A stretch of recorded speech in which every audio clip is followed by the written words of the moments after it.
এখন যাবো ডিউটিতে। অলরেডি এক জায়গা থেকে ডিউটি করে এসেছি, আর এই যে বন্ধু আমি যেখান থেকে ডিউটি করে এসেছি সেখানে এখন যাবে এই ডিউটিতে। সেটা হচ্ছে নিয়ামতপুর। আর আমি যাব এখন বড়া করে, কারণ ওখানে আছে গণেশ পুজোর আজকে বিসর্জন।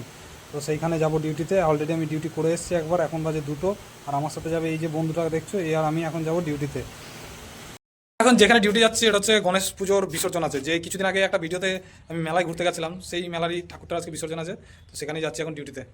চলো টাটা। অফিস পৌঁছে যেটা প্রথম কাজ পুলিশের সিসি কাটা। তো সিসি কেটে এখন আমরা বরাকর টিজি থেকে বেরিয়ে পড়লাম। আমি টোটোতে, বন্ধু আছে, আর এই যে সব একসাথে ডিউটি আছে। এখানে গাড়ির কোনো যাতায়াত নেই, তাই টোটোতে করে যেতে হচ্ছে। বাবারে মহা, এটা হচ্ছে বরাকর। এই যে বাঁদিকে দেখতে পাচ্ছ বরাকর নদী, ওই যে দূরে দেখা যাচ্ছে বরাকর নদী। আর নদী এইটা। তো দেখো তোমরা যারা পড়াশোনা করছো এখন পুলিশের চাকরির জন্য, দিনে তোমাকে অল টাইম রেডি থাকতে হবে। 24/7 মানে 24/7ই।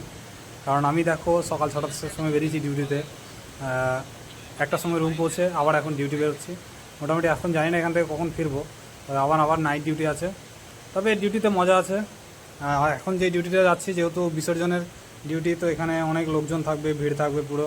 তো সেখানে তোমার বোরিং ফিল হবে না, ডিউটি মজাতেই কেটে যাবে। তো দেখতে দেখতে আমরা মোটামুটি চলে গাড়ি থেকে নেমে পড়লাম। টোটো থেকে এখন হেঁটে হেঁটে যাচ্ছি মেলার দিকে। ওই যে সামনে মেলা, দাঁড়া জানি না কোন এলাকায় চলে এসেছি। পুরো এই গলির ভেতর দিয়ে যেতে হবে এখন। আজকে এখানে ডিউটি এসে খুবই বেকার লাগছে। যখন ওর তো এটা নিজের ইউনিট, ওর এখানেই ডিউটি করে। কিন্তু আমি আর এসছি এই যে এটাকে দেখছো, যখন আমরা এসেছি নিয়ামতপুর থেকে এখানে ডিউটি করতে, শুধুমাত্র এই গণেশ পুজোর বিসর্জনের জন্য আমাদেরকে ডাকা হয়েছে। এখানে এক্সট্রা ফোর্স লাগবে তাই ডাকা হয়েছে। তো তুমি কিছু বলতে চাও? না, তোমার কেমন লাগছে এখানে এসে? জায়গাটা কেমন? জায়গাটা খুবই ভালো। সবাই এখানে এসে ডিউটি করে যায়। আমি ওটি বলবো সবাই এসে ডিউটি, এরা কারা ডিউটি করে? না, অবশ্যই ভালো লাগছে। যেতে একটা মন্দির চলো, কি মন্দির জানি না, এটা ঠাকুর, এটা নরসিংহ বাবা। চলো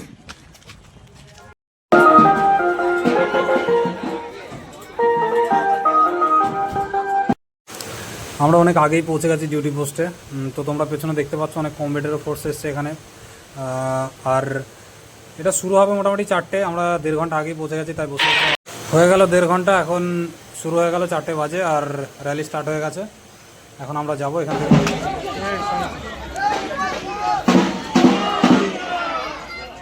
মাঝপথে এসে এখন রেস্ট করছে সব। আর এই স্যার ভাবছিল যে ছবি তুলছিলাম, কিন্তু অ্যাকচুয়ালি ওটা ছবি হচ্ছিল না, ভিডিও। তো স্যার দেখছে।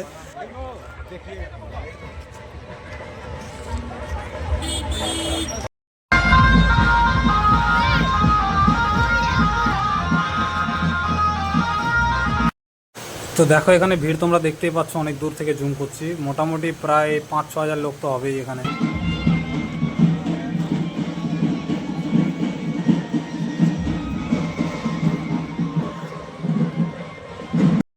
ফাইনালি আমরা আমাদের ডেস্টিনিতে পৌঁছে গেছি। দেখো গণপতি বাপ্পা, আর এই সেই নদী বরাকর নদী, এখানে বিসর্জন হবে। আর নদী এখন জল শুকিয়ে আছে, অ্যাকচুয়ালি জল শুকায়নি, বাঁধ বন্ধ করা আছে, তাই এখানে জল নেই নদীতে। এর মধ্যেই এখন বিসর্জন করা হবে। আর ডিউটি শেষ, আমরা এখান থেকে এখন যাবো। ভিডিও ভালো লাগে লাইক করো, কমেন্ট করো, শেয়ার করো, আর সাবস্ক্রাইব করে রাখো আমার channel, YouTube channel WBP Basu without space. তো সেখানে পেয়ে যাবে তোমরা WBP exam related guidance video. তো তক কে লিয়ে জয় হিন্দ, জয় ভারত।